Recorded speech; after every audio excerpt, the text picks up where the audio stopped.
Josh Flagg just listed an epic $11 million mid-century modern home in Bel Air, California. Steve Wynn is still looking for a buyer for his mega mansion in Beverly Hills. He just did another price drop, and former NBA player Dwight listed his house in Georgia. This one is interesting. It has an entire room dedicated to exotic snakes. Let's talk about some of the top celebrity real estate headlines from the last couple weeks. We're gonna kick today off with an awesome one. Will Arnett just listed his home for sale in Beverly Hills, and he is asking $22.5 million. Now, Will paid just $16.4 million for this house in 2021, so he's gonna make a bunch of money if he sells it for this price. It's funny, because at a glance, you can't tell if this place was built like in 1960 or in 2025, but it was actually built in 2021. This was a spec house. We do have some awkwardly shaped rooms in this house, I will say that. And what's weird is that this is a relatively squared off lot, so I'm not sure why they did that exactly. Cool detail on the ceiling in the dining room, look at that. This here is a show kitchen for sure. Biggest reason is, okay, this is awesome, this book matched marble here on the back side of the kitchen, but you lose a lot of storage when you do something like this. There's no upper cabinets over here. Where are you gonna put your coffee cups and your plates and your bowls and stuff?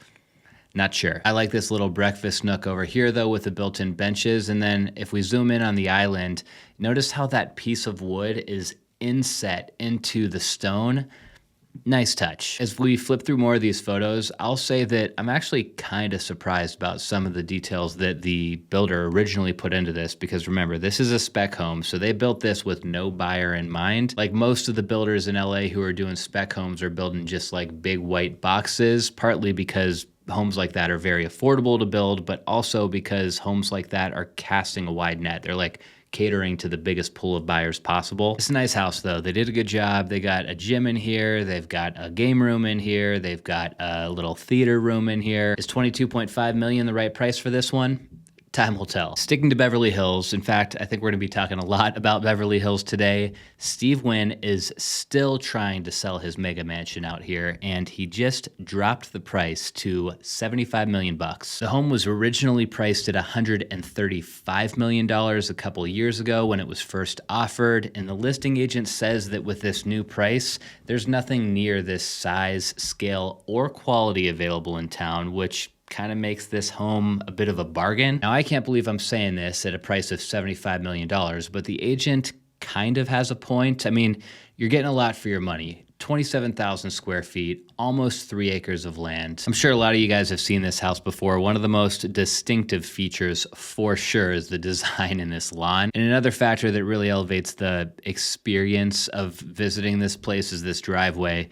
It's a really dramatic approach. Now, this house was built in 2020, so it's not actually all that old, but I will say that it's got some elements to it that kind of feel a little bit dated, at least to me. Like the carpet, for example. So Steve Wynn loves his carpet, that's no secret, but I think that carpet really dates a house, especially if you're using it in all of the main living spaces and the hallways and stuff. I mean, come on, you don't want a mansion in Beverly Hills to feel like a casino, right? And then I don't want this to come across the wrong way, but there's something with like the chrome finishes and the black and white accents and the bright colors and stuff that just feel a little gaudy to me. It's just a lot to digest, especially for a buyer who's probably going to be your most picky buyer ever at this price point. Pretty cool here where if you've got these doors open, you can entertain like 20 guests just in this dining area alone. Huge wine room in here, nice big movie theater, very lush and very private backyard. There's some walkways that take you around the property. Like this doesn't even look like a residential property. This looks like a picture of a public park. And then here's the drone looking back at everything. You know,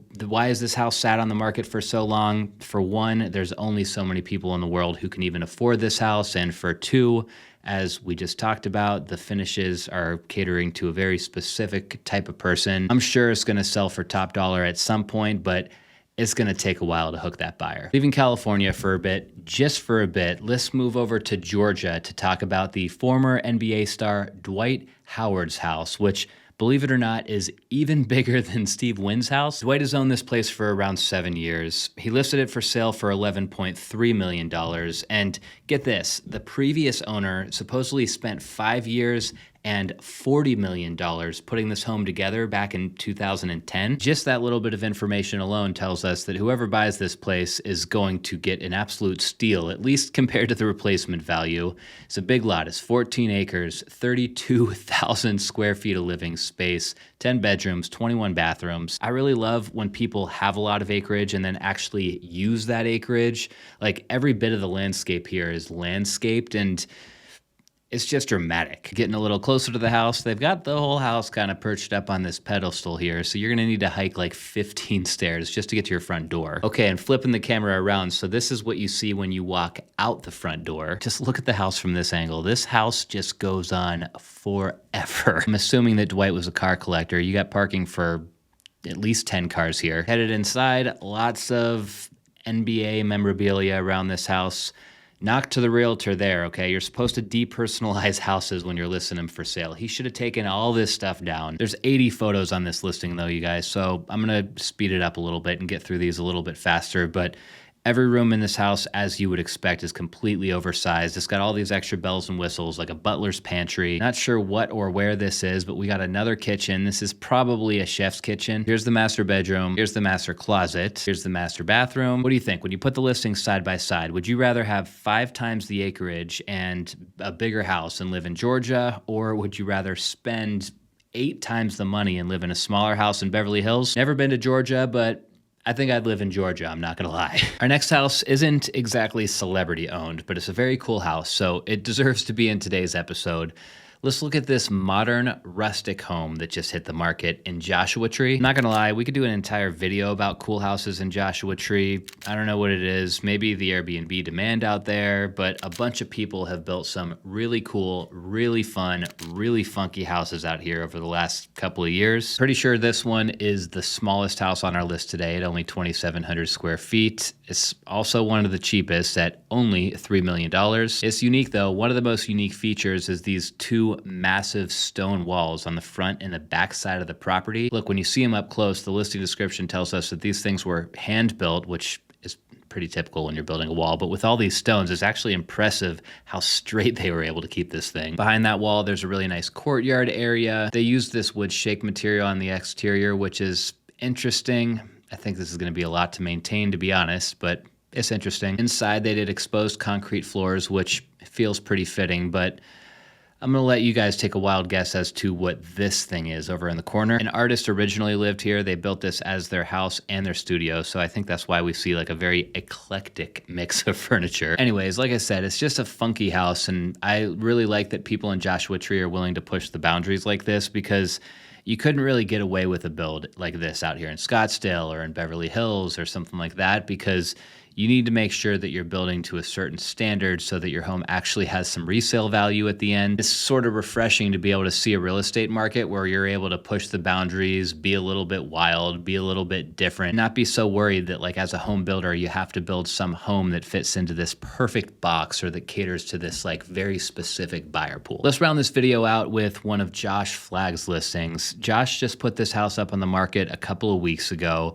and it's right up my alley as far as the style goes. It was actually originally built for the founder and lead guitarist of The Doors. Here's the listing. The first thing I wanted to show you guys actually is the location of this house, because it's pretty unique. So 461 Bellagio is where we're at. If I flip down to street view, so check this out. It's a regular looking street in every direction where there's like houses sitting right up on the street, but here is 461 Bellagio down this driveway. A lot that's shaped like this is actually called a Flagg lot, so kind of funny, kind of ironic that Josh Flagg happens to have the Flagg lot listing.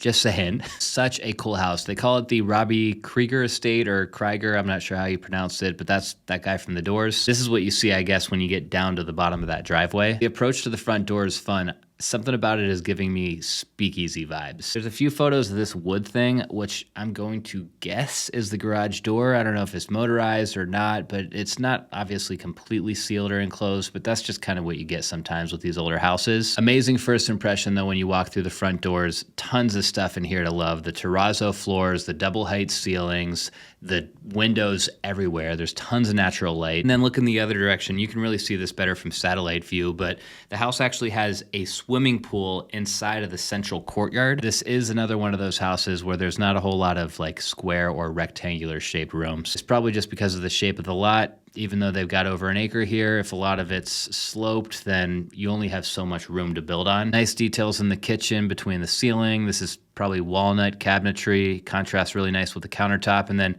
I've never seen an overhang like this, but I guess this just gives you like somewhere to put your knees when you're sitting at the island. You know, the more time I spend looking at these mid-century modern houses, sometimes I just feel like I should have been born like in the 40s. That way I was buying my first house in the 60s or so. There were some super cool houses that were built back in these days. And don't get me wrong, there's some impressive houses that are still being built to this day. And there's some really impressive architects that are walking around on this planet still designing homes. But I don't understand why, like, when you walk into a modern home nowadays, it's just so rare to walk into a house that gives you this like charm and this type of a feel. Like, people are building houses way differently than they used to. And maybe for good reason, I don't know. Let me know what you guys think down in the comments. That's a wrap for this one. If you enjoyed the episode, don't forget to hit the thumbs up button down below before you go. That really helps the channel out a lot. I'll see you guys next time.